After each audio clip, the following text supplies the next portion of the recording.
Ladies and gentlemen, the truth comes out at its own time.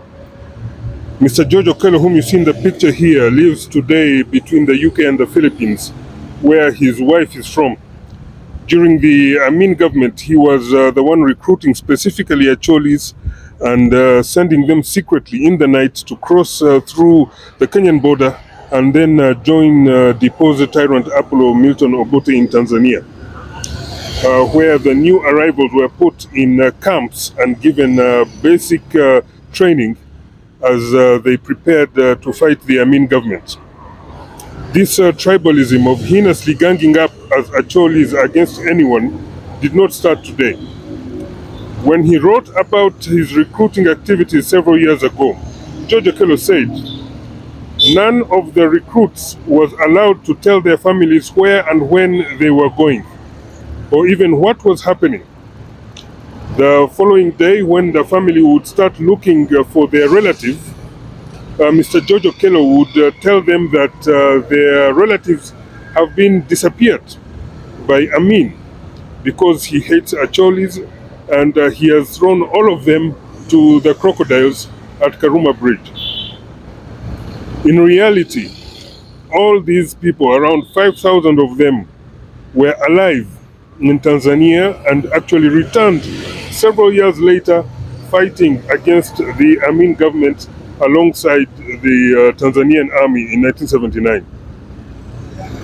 The brutal Obote II army of the 1980s, the ill-disciplined UNLA, was composed mainly of all the disappeared Acholis.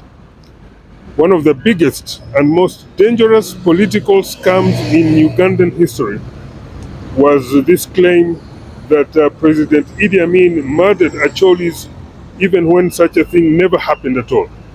This means that in the 1980s, these very Acholis who had purportedly been eaten by Amin's crocodiles were the very people now in government, and to keep the lie going, they embarked on a fake revenge for having been thrown to crocodiles.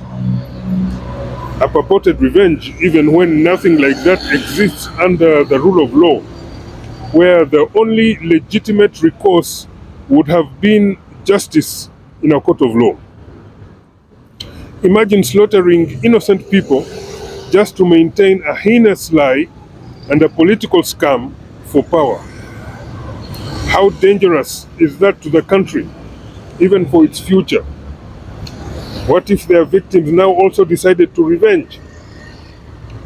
Remarkably, their fellow Ugandan exiles also knew about the lie, but kept quiet to this day and watched innocent people being murdered in hate crimes just so that together they can keep demonizing President Iddi Amin.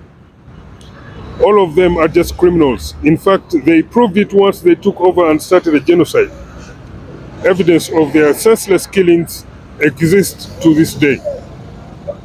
George Okello was also one of the UPC youth wing leaders perpetrating those killings under Obote's brutal UNLA regime. He was clearly behind the genocide against the Baganda during the infamous Bush War that erupted after Amin. It is amazing that he and most of them are totally unrepentant and have never apologized as part of national reconciliation.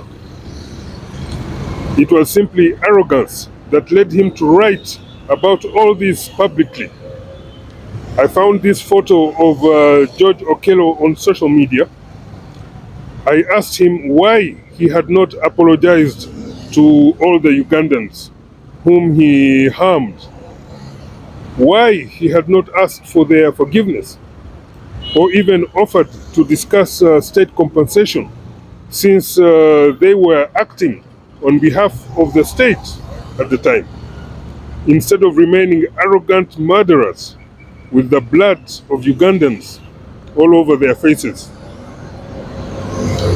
I also asked him if he was brave enough to appear before a Truth and Reconciliation Commission, where I will present his own writings as evidence.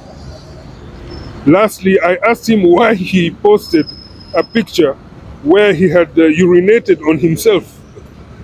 Instead of replying to me, Mr. George Ekolo decided to leave the chat room, the chat group, out of shame. Thank you.